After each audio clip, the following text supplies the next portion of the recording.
นี่จากกสิมารีวิวเที่ยวแถวริมแม่น้ำโขงเมืองหลวงประเทศลาวตรงกันข้ามกับอำเภอซีเชียงใหม่จังหวัดหนองคายประเทศไทยแล้วก็มากินอาหารแบบว่าอยู่ในโรงแรมหรือว่าอยู่ในร้านอาหารดาดฟ้ามันจะเป็นร้านอาหารทุกคนจอยก็จำชื่อบ่ได้ว่าร้านอาหารอหย่างเพราะว่าเขาเจ้าก็บอกอยู่ว่าเป็นร้านอาหารแต่ว่าจอยก็จำชื่อบ่ได้แล้วเป็นจังใดก็ไปเบิ่งคลิปเต็มคลิปยามกันเลยเด้อว่าจะไปแนวใดไปเบิ่งกันเลยสบายดีทุกคนอย่างแรกเลยจอยก็ต้องถ่ายตั้งแต่ตอนที่จอยย่างโมเมนต์ตอนย่างกันทุกคนจอยย่างมาตั้งแต่ประตูไซจากกลางใจเมืองนครหลวงแบบว่ามาแบบว่าจอยย่างตั้งแต่ประตูไซแล้วก็มาแถวแม่น้ำของแล้วก็มาชมตะเวนตกดินเพราะว่าจอยมานำพี่น้องอีกคนหนึ่งที่มาแต่บ้านเดียวกันแล้วก็เป็นพี่น้องกันมาแต่บ้านเนี่ยเราก็แบบว่าแบบมานครหลวงหลายเทื่ออยู่แต่ว่าเราก็บ่ค่อยได้เที่ยวมื้อนี้จอยก็เลยว่าจอยก็อยากมาเที่ยวนำก็เลยชวนเพิ่นมากัน2คนขี่รถจากแถวคำหุงมาลงที่ประตูไซแล้วก็ย่างจากประตูไซมาฮอดแม่น้ำของแล้วก็ย่างเรียบแม่น้ำของขึ้นมาจนฮอดเหนือบนแถวตลาดกลางคืนแล้วก็เห็นแถวโรงแรม5 ดาวโรงแรมหรูแถวเทิงเห็นจอยว่าเห็นเขาเจ้ารีวิวลงแบบว่าเป็นอาหารอยู่ทางเทิงกินสินกินเขากินนู่นกินนี่นะว่าจอยก็ว่าอยากไปลองขึ้นแต่ว่าบ่ฮู้ว่ามันจุดใดจอยก็เลยไปเลาะหาย่างไปจนสุดท้ายแล้วจอยก็เห็นแบบว่ามันเป็นอาหารอยู่เทิงดาดฟ้านี่จอยก็เลยว่าส่วนอันซื้อพรอันที่มานำส่วนพรมาแล้วก็คือพากัน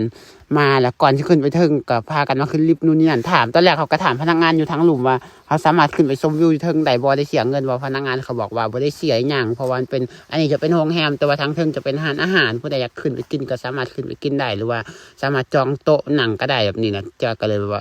ฉันอยากจะลองขึ้นไปชมวิวเบื้องก่อนแบบนี้นะทุกคนเพราะว่าตอนแรกเขาก็ว่ายังบ่กินอาหารเพราะว่าจิมาชมวิวก่อนเพราะว่าอยากเห็นวิวเมืองนครหลวงเวียงจันทน์ว่ามันเป็นจังไดอยู่ในบ่อนสูงเบิ่งแบบอยู่ในตึกมันก็บ่ได้สูงอีหยังหลายแต่เพียงแต่7 ชั้นซื่อๆเด้อทุกคนความสูงของมันเพียงแต่7 ชั้นแล้วก็คือมันจะแบบมีวิวริมแม่น้ำของตรงข้ามกับอำเภอสีเชียงใหม่จังหวัดหนองคายประเทศไทยแบบนี้นะทุกคนเขาก็คือจะพากันมาขึ้นชมวิวแล้วก็พอชมวิวไปโดนสักพักหนึ่งเอาว่าคันว่ามาแล้วก็เป็นครั้งแรกในแบบเขาก็ลองอยากสั่งอาหารมากินเบิ่งเพื่อว่าเป็นครั้งแรกในชีวิตที่เรามาวันใดที่เราบ่เคยลองก็ต้องลองบ่เคยไปเราก็ต้องไปแบบนี้ต้องลองกินลองใส่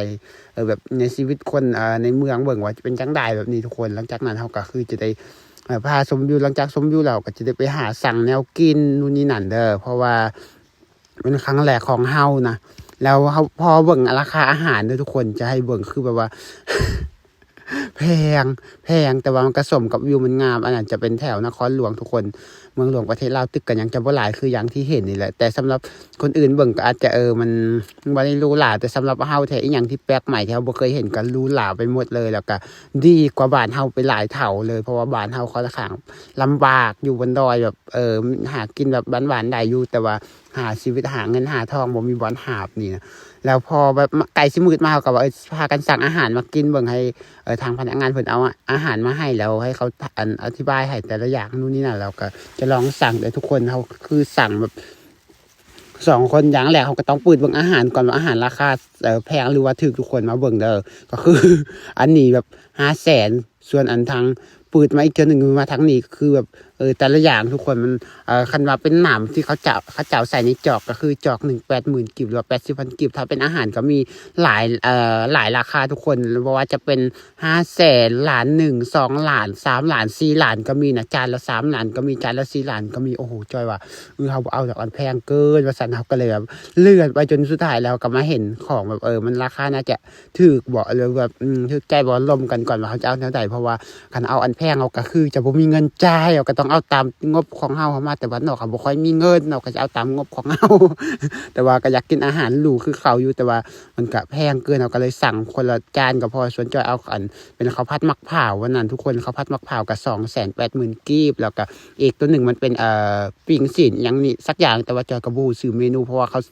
เจ้าบ่ได้ใส่ภาษาลาวเขาบ่ได้ใส่ภาษาไทยเขาใส่ภาษาอังกฤษหมดเลย คือเขาใส่ภาษาอังกฤษหมดเลยแต่ว่าเราก็ถามเขาเป็นภาษาลาวเพราะว่าหลักๆกับเป็นคนลาวด้วยกันอยู่แล้วนะเขาก็อธิบายแต่ละอย่างให้เฮาแบบนี้ หลังจากเขาสั่งอาหารไปแล้วก็ก่อนอาหารสิมาเขาก็พากันไปเลาะหาชมวิวก่อนเขาบอกว่าโต๊ะยังว่างหลายอยากนั่งบ่ไหนก็นั่งว่าซั่นเขาก็เลยว่ามีที่นั่งแล้วก็เลยแบบพากันมาถ่ายคลิปก่อนถ่ายคลิปถ่ายวิวไว้เบิ่งบรรยากาศตอนกลางคืนอันนี้ไก่สิมืดทุกคนมันก็กำลังมืดแต่ว่าแสงก็ยังบ่ค่อยงามปานใดหลังจากนี้อาหารมาฮอดแล้วก็สิพากันกินทุกคน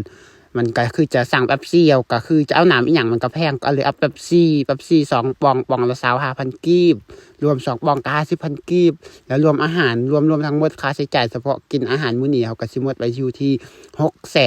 610,000กีบหรือว่าราวๆประมาณ 1,000 บาทแบบนี้นะทุกคนก็คือราคานี่ถามว่าแพงบ่ก็สำหรับเฮามาแต่แถวนอกก็มันก็ฮักแพงอะไรทุกคนแต่ว่าถ้าเทียบใส่กับวิวแล้วมันก็คือโอเคเลยราคานี่บ่แพงเพราะว่าวิวมันดีนะก่อนเราจะมากินอาหารอยู่เทิงแบบนี้ชมวิวมันก็คือบ่แม่นเรื่องง่ายๆเลยทุกคนก่อนเราสิมาได้หาเงินไปจักกี่มื้อเป็นครึ่งเดือนกว่าสิได้ 5-6 แสนเพราะว่าหาเงินแบบอยู่ประเทศลาวส่วนหลายเท่าที่เห็นหาเงินทั่วไปก็น่าจะได้มื้อละแสนปลายส่วนหลายถ้าเป็นแบบงานเริ่มต้นเดือน100,000หรือว่าแสนปลายแถวในเมืองใหญ่แบบนี้ทุกคนเขาก็คือแบบหมดไป2 คนเฉพาะคืนเดียวก็หมดอยู่ที่610,000กี้แบบนี้เขาก็พากันกินข้าวหลังจากกินข้าวแล้วก่อนกลับเขาก็สิพากันถ่ายคลิปชมวิวตอนมืดแห้งมาก่อนมันดึกให้เบิ่งได้ทุกคนถ้าเป็นยังไงก็คือจะเป็นแบบนี้เลยบรรยากาศตอนก่อนเราจะกลับเราก็จะพามาเบิ่งวิวอีกเทื่อนึงก่อนกลับแต่มันคุ้มค่ามาเทื่อเดียวให้มันคุ้มเลยเพราะว่าเราสิไปบ่อนใหม่เรื่อยๆสำหรับจอยส่วนหลายจะบอกค่อยไปบ่อนเก่าสำหรับการเที่ยวของจอยส่วนหลายมันจะไปบ่อนใหม่เรื่อยๆบ่อนเก่ายกเว้นบ่อนเที่ยวบ่มีบ่อนไปก็เลยไปลืมบ่อนเก่าอย่างแบบนี้นะ